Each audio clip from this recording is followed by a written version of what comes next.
नमस्ते, मेरा नाम आदित्य सलूजा है। मैं बीएनजी लॉ एसोसिएट्स में सीनियर लॉ एसोसिएट हूँ। आज हमारे साथ गगन चावला जी हैं, जो कि प्रिंसिपल फाउंडर है बीएनजी लॉ एसोसिएट्स के, और आज की डिस्कशन का टॉपिक है child welfare in school. Hello sir, कैसे हैं आप? बिल्कुल ठीक जी। सर, मैं ये जानना चाहता हूँ, जो बच्चे स्कूल जा रहे हैं उनका कोई अधिकार होता है? बिल्कुल होता है जी। हमारा कॉन्स्टिट्यूशन में आर्टिकल 21 है, जो कि फंडामेंटल राइट है, जिसमें राइट टू लाइफ और पर्सनल लिबर्टी बताया गया है, जिसमें हर इंडिविजुअल का, इंडिया में रहने वाले हर एक व्यक्ति के कुछ अधिकार हैं। इसके साथ ही एक जुवेनाइल जस्टिस एक्ट 2015 में अमेंडमेंट के बाद दोबारा पास हुआ था, जिसमें भी बच्चों के अधिकार और बच्चों से रिलेटेड अगर कोई ऑफेंस है तो उनको कैसे डील करना है, इसके बारे में बताया गया है। अब यहाँ पे बहुत एक इम्पॉर्टेंट बात है कि बच्चों की डेफिनेशन, यानी जुवेनाइल की डेफिनेशन क्या है। हर वो व्यक्ति जो 18 साल से नीचे की उम्र का है, वो जुवेनाइल की कैटेगरी में आता है। ये सेक्शन 212 ऑफ जेजे एक्ट, यानी जुवेनाइल जस्टिस एक्ट में प्रोवाइड किया हुआ है। अब इसके बाद सवाल आता है कि क्या बच्चों के कुछ अधिकार हैं? जी बिल्कुल हैं। अगर वो बच्चे स्कूल जाते हैं तब भी उनके अधिकार हैं, वो स्कूल में नहीं है तब भी उनके अधिकार हैं। तो सर, मेरा दूसरा क्वेश्चन ये है आपसे, जब आपने अपनी प्रैक्टिस शुरू करी तो क्या आपने भी कुछ ऐसे केसेस देखे जिसमें बच्चों के अधिकार को कोई हानि हो रही है? बिल्कुल, मैंने बहुत सारे ऐसे केसेस डील किए हैं। ऐसे बहुत सारे इंसिडेंट मेरे सामने आए हैं जहाँ पे किसी स्कूल ने बच्चों के साथ कुछ गलत किया या स्कूल में प्रॉपर बच्चों की केयर नहीं हो पाई।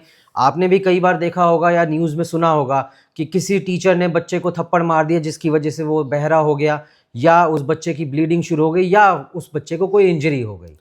जैसे कि मुझे पता है हम बच्चों की आइडेंटिटी तो रिवील नहीं कर सकते अभी इस पॉडकास्ट में, लेकिन अगर आप कुछ स्पेसिफिकली किसी केस के बारे में बता सकें तो क्या हमारे व्यूअर्स के लिए एक एग्जाम्पल सेट हो या वो आगे अपनी प्रिकॉशंस ले पाएं।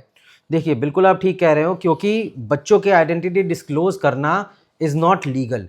अगर ऐसे ही किसी भी ऑफेंस में बच्चा कोई इन्वॉल्व होता है, तो उसमें बच्चे की आइडेंटिटी जो रिवील करेगा उसके लिए एक स्पेसिफिक प्रोविजन है, जिसमें उसे पनिशमेंट दी जा सकती है। जी। साथ में एक बड़ा रीसेंट एग्जाम्पल है मेरे पास। एक बच्चा स्कूल में गया, वहाँ पे उसकी टीचर ने उसे कॉर्पोरल पनिशमेंट दी। कॉर्पोरल पनिशमेंट यानी उस बच्चे को धूप में ग्राउंड के 10 चक्कर काटने को बोला, जिस वजह से वो बच्चा गर्मी के दिनों में फेंट हो गया और उसको इमीडिएटली हॉस्पिटल में एडमिट कराना पड़ा। इसके बाद उस टीचर के खिलाफ, स्कूल की मैनेजमेंट के खिलाफ और प्रिंसिपल के खिलाफ, क्योंकि प्रिंसिपल भी पूरी तरह रिस्पॉन्सिबल है एक बच्चे के वेलफेयर के लिए, जी। उनके खिलाफ केस हुआ। कोर्ट, पुलिस ने एफआईआर रजिस्टर करी। बाद में उन सब ने आपको अपनी बेल करानी पड़ी, और अभी वो बस सज़ा, उनको अभी कुछ दिन पहले ही सज़ा भी मिली है 2 साल की। सर, मैं ये जानना चाहता हूँ, जैसे बच्चा बड़ा होता है, उसका जो बोलते हैं कि दूसरा घर है वही स्कूल होता है, तो स्कूल की भी तो कुछ रिस्पॉन्सिबिलिटीज होती होंगी चाइल्ड के वेलफेयर के रिगार्ड में। बिल्कुल होती हैं। अब आप ये बात समझिए कि एक इंसान के जीवन में सबसे इम्पॉर्टेंट चीज़ क्या है? उसका बच्चा। जब आप अपने बच्चे को स्कूल भेजते हैं पढ़ने के लिए, तो अप्रॉक्सीमेटली फॉर 6 to 8 आवर्स आप पूरा अपना बच्चे का कंट्रोल एक ऐसे इंस्टीट्यूशन को दे रहे हैं जिस पे आपको फेथ है। वो that institution is supposed to take care of your child, क्योंकि आपकी जीवन की सबसे प्रीशियस चीज़ उसके पास है। तो पूरा स्कूल की रिस्पॉन्सिबिलिटी है। स्कूल अपनी रिस्पॉन्सिबिलिटी से किसी भी तरह से इवेड नहीं हो सकता।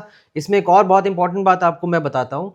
कई बार क्या होता है, स्कूल क्या करता है कि पेरेंट्स से एक स्लिप या एक फॉर्म साइन करा लेता है कि जी मैंने अगर बच्चे को स्कूल भेज रहा हूँ तो वो मैं अपनी रिस्पॉन्सिबिलिटी पे भेज रहा हूँ। इसमें अगर बच्चे को कल को कुछ भी होता है तो उसमें स्कूल की कोई रिस्पॉन्सिबिलिटी नहीं होगी। ये बिल्कुल इलीगल है। स्कूल की पूरी रिस्पॉन्सिबिलिटी है।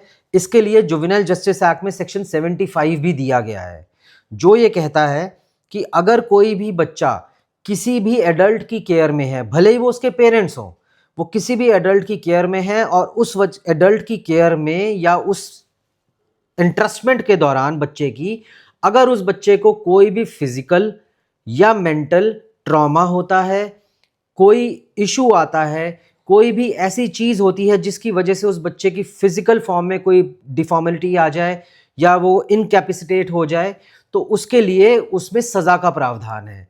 और जब ये स्कूल पे आता है तो स्कूल के लिए ये सज़ा का प्रावधान बढ़ जाता है।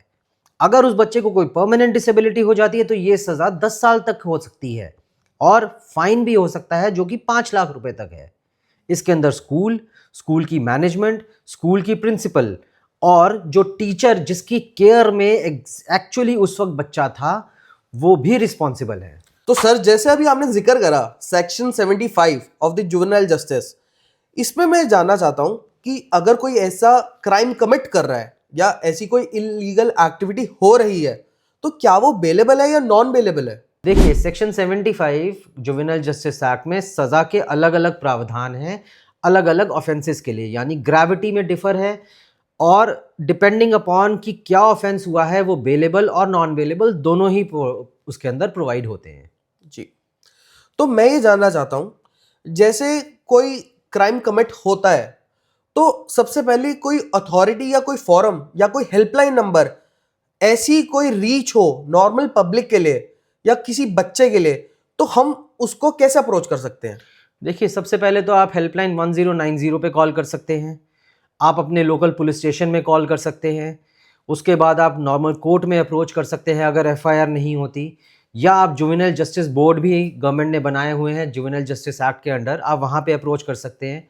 बट सबसे पहले व्यक्ति को चाहिए, पेरेंट्स को चाहिए कि अगर ऐसा उनके बच्चे के साथ स्कूल में होता है, कोई निगलेक्ट होता है या कोई ऐसी सिचुएशन क्रिएट की जाती है जिस वजह से उस बच्चे को निगलेक्ट हो।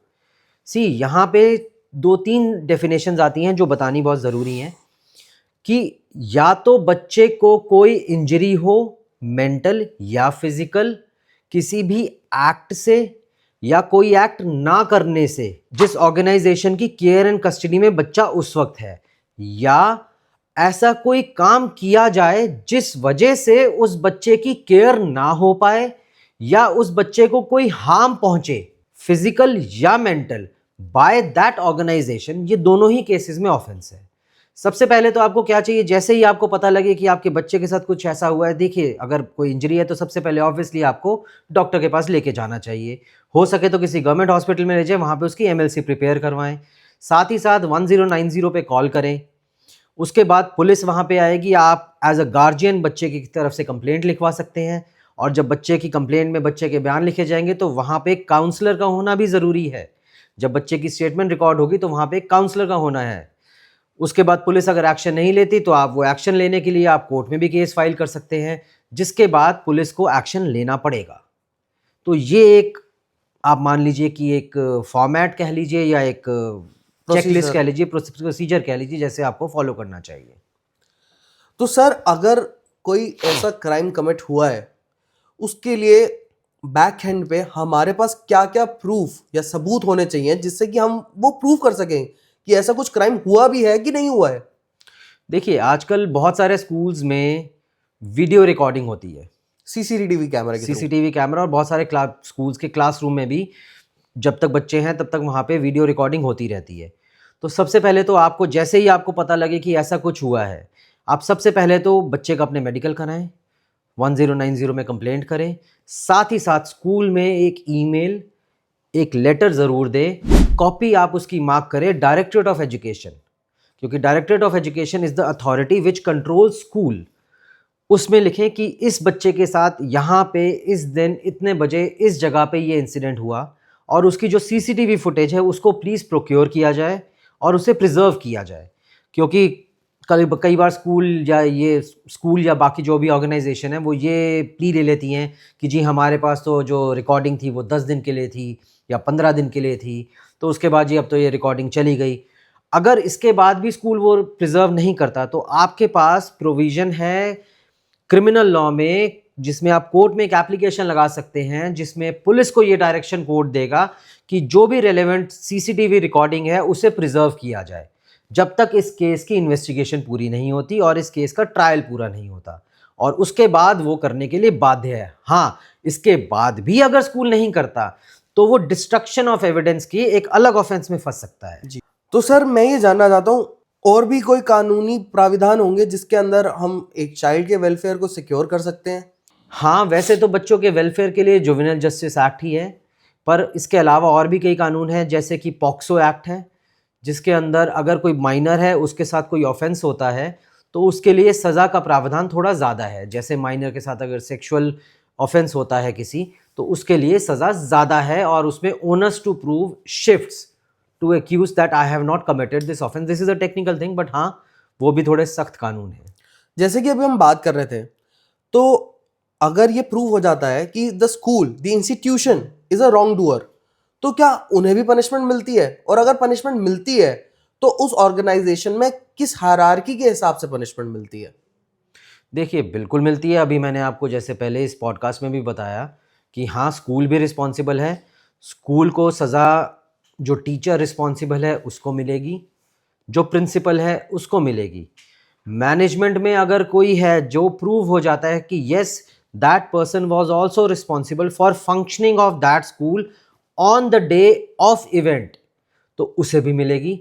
इसके अलावा आप उस स्कूल की कंप्लेंट डीओई में भी कर सकते हैं, जहां पे अपार्ट फ्रॉम क्रिमिनल पनिशमेंट कई सारी और चीज़ें भी हैं. जैसे वो स्कूल पे फाइन इंपोज कर सकता है, स्कूल की मैनेजमेंट अपने हाथ में ले सकता है, डीओई जो एग्जिस्टिंग मैनेजमेंट है उसे बाहर निकाल सकता है और ख़त्म कर सकता है.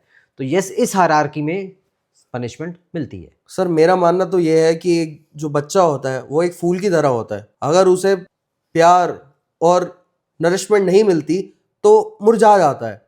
वेलफेयर हमारी एक प्रायोरिटी होनी चाहिए किसी भी बच्चे की ऑर्गेनिक ग्रोथ के लिए. आपके क्या व्यूज़ है इसके बारे में? बिल्कुल ठीक बात है सर. इसीलिए तो जे एक्ट बना है कि बच्चे की जो ग्रोथ हो वो ऑर्गेनिक हो, वो बहुत प्यार से केयर वाले एनवायरनमेंट में हो.